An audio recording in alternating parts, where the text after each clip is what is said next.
নমস্কার বন্ধুরা, শুভ্র সুবাসের আরেকটি নতুন ব্লগে আপনাদের সবাইকে স্বাগত জানাই।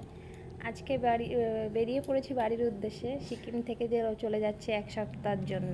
মনটা খারাপ থাকবে এই ওয়েদারটার জন্য, বিশেষ করে কারণ কি এখানে ওয়েদারটাতে এখনও বোঝাই যাচ্ছে না যে গরমের রেশ আছে বলে।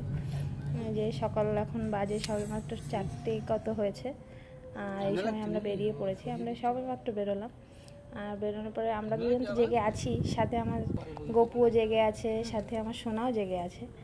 কেউ কিন্তু কারোর চোখে কিন্তু ঘুম নেই। এই যে সিকিম চেকপোস্টের এখানে চলে এসেছি, সিকিম ওয়েস্ট বেঙ্গলের যেটা চেকপোস্ট, এখানে তো চলে এলাম। এই পর্যন্ত ঠিকই ছিল। আমার সোনা তো তাকিয়ে আছে, তার চোখে ঘুমের রেশ মাত্র নেই। তাকে উঠিয়েছি, স্নান করিয়ে দিয়েছি, সব কিছু চুপচাপ নর্মাল, মানে যেমন বড়রা করে সেরকমই। তার বরঞ্চ আমারই ঘুম পাচ্ছে, তার কোনো ঘুম নেই চোখে। আর এই পর্যন্ত তো এলাম ঠিকঠাকই। তারপরে এর পরে এসে শুনি একটা নতুন কাণ্ড, যে এখানে এখন 1 ঘন্টা দাঁড়িয়ে থাকতে হবে না কেন, এখন রাস্তা কোথাও ঠিক হচ্ছে তো সকাল 6টার আগে ছাড়বে না। এবার বলুন কেমন লাগে, মানে সকাল 3টের সময় ভোরবেলা যার জন্য উঠেছি, তাড়াতাড়ি উঠে বাড়িতে পৌঁছাতে পারি তার জন্য তাড়াতাড়ি ওঠা, আর এদিকে দেখছি এখানে আটকে আছি এখন। এই যে এখন ওই সিকিম চেকপোস্টের পরেই এখানে এখনও পর্যন্ত দাঁড়িয়ে আছি, কিন্তু পরিবেশটা দেখে খুব ভালো লাগছে সকাল সকাল। এই যে নদীর যে আওয়াজটা হয়, বা এই চারিদিকের যে পাখিগুলো ডাকছে, তার পাহাড়ের উপরে মেঘটাও জমে আছে, এগুলো দেখলেই তো আসলে মন ভরে যায়। তো সেটার জন্য অতটাও হাঁটাহাঁটি করলাম আমি আর সোনা। তারপর খাবার দাবার আমরা বাড়ি থেকে বানিয়েই নিয়ে এসেছি, মানে রুম থেকে। তো ওটা আমরা সবাই মিলে খাচ্ছিলাম। আর সোনা তো ডিম যেটাই পাবে সবগুলোতে একটু করে কামড় বসাবে, তাই জন্য ডিমগুলোর এই অবস্থা। তো বসে বসে সেটাই মানে দেখছিলাম, ও আপনাদেরকেও দেখাচ্ছি যে ডিমগুলোতে সে একটু করে সব কটা দিয়েই কামড় বসাবে, এটাই তা দিয়ে।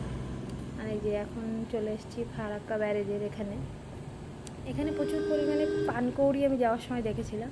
আমরা তো যাওয়ার সময় এখান দিয়েই গেছি, তো পানকৌড়ি প্রচুর থাকে। এই সোনা এখানে ঘুমিয়ে পড়েছে। আমরা তো একদম সেট আপ করে নিই পুরো বাড়ির মতো, যাতে সোনা ঘুমাতে পারে, ঘুমিয়ে মানে ওর অসুবিধা কিছুই না হয়। সেই জন্য আমরা একদম ব্ল্যাঙ্কেট বালিশ সব কিছুই নিয়ে আসি, কাঁথাটাও নিয়ে এসেছি। আর এখানে ছিল প্রচুর পরিমাণে পানকৌড়ি, এই দিকটাতে ছিল, কিন্তু ওই হয়তো ছবিতে ভিডিওতে অত ভালো বোঝা যাবে না, কারণ ছোটো ছোটো এক ঝাঁক বসেছিল। তারপরেও কিছুটা সাদা বক পানকৌড়ি ওরা, তারপরে পরে ভিডিওটা তো দেখলাম বোঝা যাচ্ছে। কিন্তু আমি সামনে থেকে দেখলে তো খুবই ভালো লাগছিলো, প্রচুর পরিমাণে ছিল, অনেকটা। তো সেটাই দেখছিলাম আমি। আবার এদিক দিয়ে গরুরাও যাচ্ছে, একদল গরুও দেখি লাইন দিয়ে যাচ্ছে ব্রিজের উপর দিয়ে। তো সবাই ওদেরকে সাইড দিয়ে যাচ্ছিল। এই যে এখানে ওগুলো কিন্তু পানকৌড়ি, ছোটো ছোটো ছোটো ছোটো দেখা যাচ্ছে, এগুলো সবই কিন্তু পানকৌড়ি। তো আপনাদের দেখলে একদম ছোটো ছোটো লাগবে, আর বুঝতেও পারবেন না। আর যে ওখানে ছিল এক ঝাঁক বকও ছিল, আবার পানকৌড়িও ছিল। তো সেটাও মানে ভিডিওতে খুব একটা ভালো বোঝা যাচ্ছে না, কিন্তু আমি সামনে থেকে বুঝতে পারছিলাম খুব সুন্দর। আর দূরের থেকে গাড়িটাও তো অনেক স্পিডে চলছিল, তাই জন্য ওইভাবে ভালোভাবে ভিডিওটা নেওয়া সম্ভব না। যেভাবে মানে আমি যতটা পেরেছি কভার করেছি, তো সেটাই দেখালাম আপনাদের সাথে, শেয়ার করলাম। আর এখন চলে এসেছি প্রায় মুর্শিদাবাদের কাছাকাছি। তো এই দিকটায় চারিদিকে তো মাঠ আর মাঠ, সবুজ, এটাও মানে এটা দেখলেও ভালো লাগছিল। তারপরে এখন আমরা চলে এসেছি, সন্ধে হয়েও এসছে, কিন্তু আমাদের বাড়িতে পৌঁছাতে এখনও ঘন্টা 2